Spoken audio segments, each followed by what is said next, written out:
book-loving nation that sells more than 6 million cars, and many inventions were from German. And my guest today is, of course, Stephen Auer is my guest today, and welcome to Afro News. Thank you very much for welcoming you to your program. Great. Ambassador Stephen, what do you think about the relations between Germany and the Africa, especially when we could talk about the relations between Ethiopia? Well, the relationship between Germany and Africa in general and between Germany and Ethiopia are very good. They're unique, they're strategic. I think we have excellent relationships already since a long, long time. It started centuries ago, but formal diplomatic relations were only established in 1905. And since that time onwards, they have expanded and intensified in all areas, cultural fields where we have a lot of actors here, the Goethe Institute, the German Academic Exchange Service, the German Archaeological Institutes, the German Embassy School, just to give you some examples of the actors which are active in the cultural field. Then we have got economic good relations. You know perhaps that Germany is one of the biggest buyers of Ethiopian agricultural products such as coffee, but also textiles.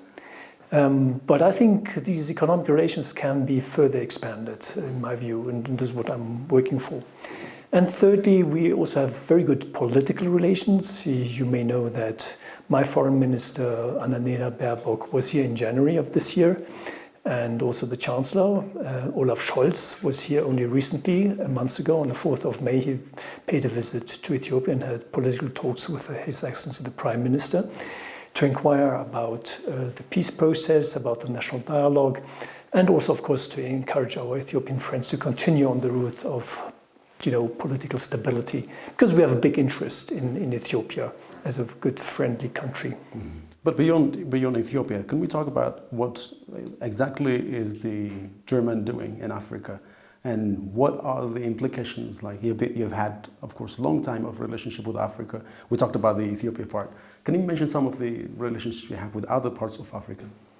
Well, we have very good and very strong relationships with Africa, but I just pick out one example, and that is the African Union, because we're here in Addis Ababa, the political capital of Africa. So, to put it very simple, what happens in Africa has an immediate impact on Europe, and vice versa. What happens in Europe also has an immediate impact on Africa. So we have an interest in the economic development of Africa. We have an interest in the political stability in Africa. We have an interest in the peace and security in Africa. So this is why we're heavily invested. And because of our history, Germany was one of the founding members, by the way, of the European Union.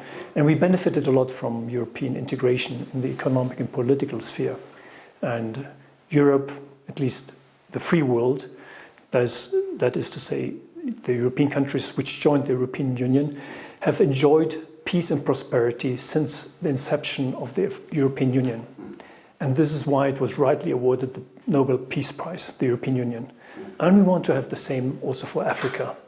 So we think that African integration, politically and economically, is very much not only interest of Africa itself, but also in our interest, European interest. As I said, what happens in Africa has direct impact in Europe and vice versa. And speaking about what is happening in Europe, you've heard about this Russian war of aggression against Ukraine. So what happens in Europe also has an impact on Africa. And this is why I would like to have also solidarity from our African partners when it comes to condemning this Russian aggression on the Ukrainian, a democratic European country. For the last mostly 5-6 years, a lot has been happening in different corners of the world, mostly when we talk about democratic systems. So do you think this world is under pressure at this time, or is what exactly is happening at this time? But what I would say is that we have a competition of systems. On the one side, you have democratic political orders with free market economies, European Union, EU member states. Then you have the authoritarian regimes with state-driven economies, Russia.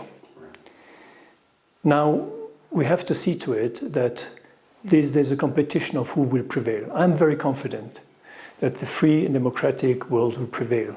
for the simple reasons that it corresponds to the will of the people. They want to live in a free world. They want to express themselves freely, as I do it now.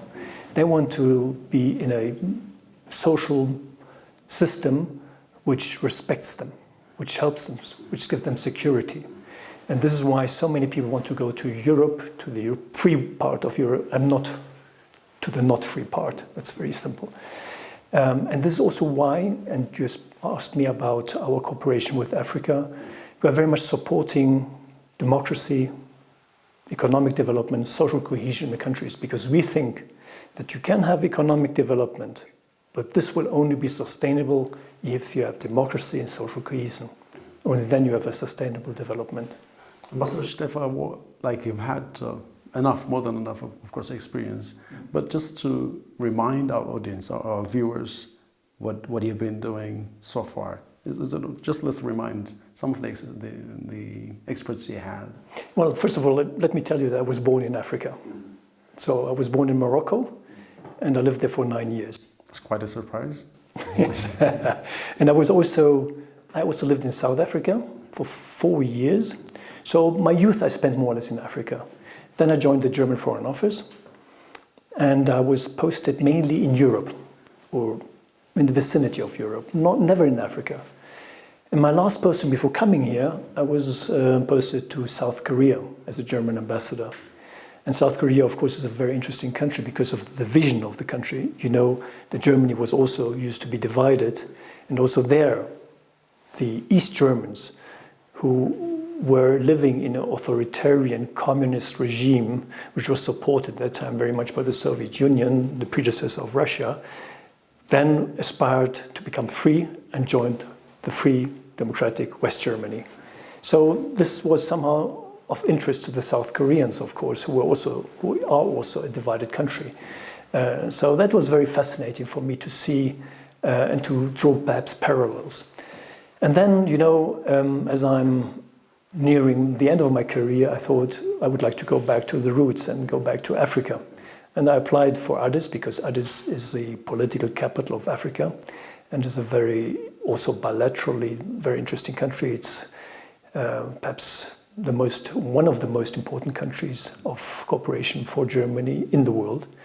I thought that this would be a good posting, interesting posting.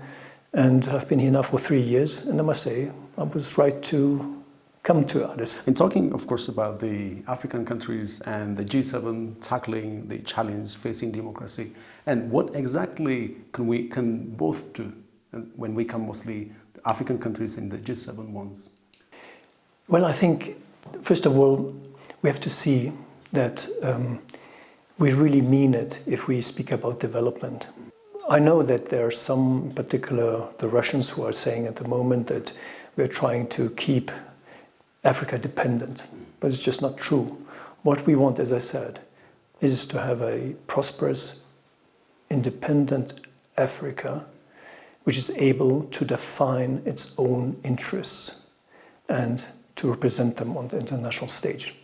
And this was the reason why, when my Chancellor was here, he supported the membership of the AU at the G20. Why are we doing this? Because we think that if an integrated Africa, if an Africa which is, you know, defining its own interest and stands together and is united, cannot be bullied around and will be able to defend its own interest. And these interests are very much on the same as we have them. For instance, if you take the Charter of the African Union, they correspond very much to the United Nations Charter, which corresponds very much to the values and principles of the EU. So we are in the same boat. We want to defend the rules-based international order. We want to defend human rights. We want to defend democracy. And this is why we have an interest in a strong and united Africa. Talking about, of course, we're back to German, mostly talking about the German foreign policy. And what is Africa special, and why is Africa chosen as the main focus of the German foreign policy mostly? Yes, because as I said, I think Africa is extremely important for our future. You cannot solve global challenges without Africa. Climate change. You haven't contributed to climate change, or just a little, but you feel the impacts of climate change. And if your development continues as we want it to continue, that is to say, if you have industrialization, if you adopt the same consumption patterns as other middle-class societies, then we will have a problem. So this is why we need to tackle this climate change mitigation, adaptation jointly. We have to transfer our expertise and technologies to our African friends to show them how one can change and tackle these climate challenges we all face together. So we need to face them together. And that applies to other global challenges as well. Eradicating poverty, combating terrorism, and improving trade relations between us. So how successful do you think it's been done? Mostly when we come to Africans, are they doing enough? Well, you have to ask the Africans, not me. But I would say, looking at the glass here in front of me, you can look at it and say, well, it's half empty or it's half full. I prefer to say it's half full. Great, okay. Let's talk about Germany mostly dealing with racism. So how do you think is Germany dealing with it? Sorry? Racism. Racism. Yeah. Well, we have our very, very dark history. We've had 12 years of National Socialism, fascism in Germany from 1933 to 1945. And this was a very, very dark history, as I said, where millions of people were killed, murdered, assassinated because of their race, religious belief, opinion, or disabilities. So this is why we have tried to learn our lesson. I'm not saying that our society is free of racism, it's surely there, but we have learned our lesson and are tackling it. We have different levels of tackling it. First of all, equal treatment and the fight against racism is enshrined in our constitution. Article 3 of our basic law says that equal treatment is a human right. You cannot be discriminated against because of your race, belief, and so on. Second, we have established an agency which advises people who are victims of racism what their rights are, what they can do, and how they can tackle racism.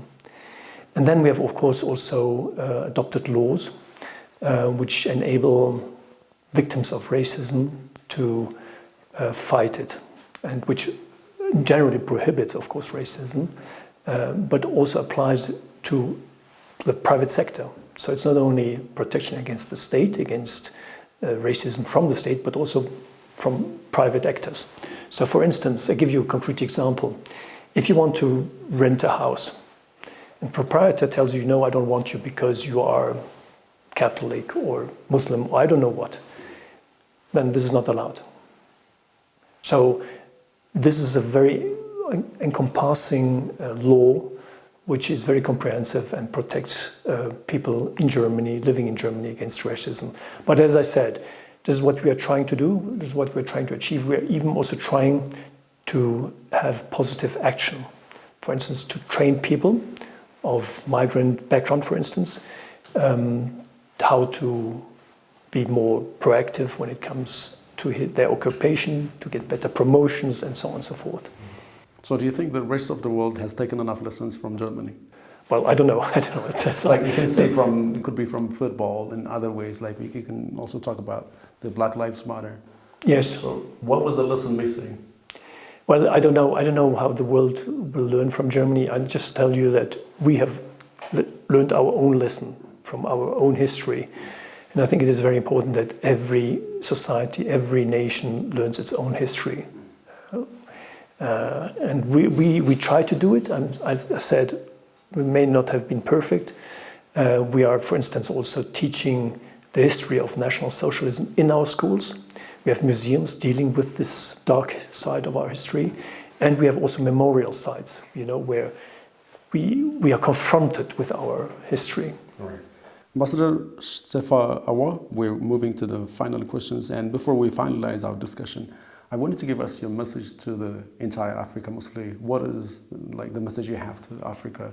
And maybe it could be with cooperating, working together. It could be another message you have. So what exactly, if you can you deliver a message to the entire Africa? I would say Africa is the continent of the future. This is a young continent. You have a lot of potential. Use it. What a message, all right. Ambassador Stephen, I hope we could talk more some other time, but thank you for your time. It has been a pleasure.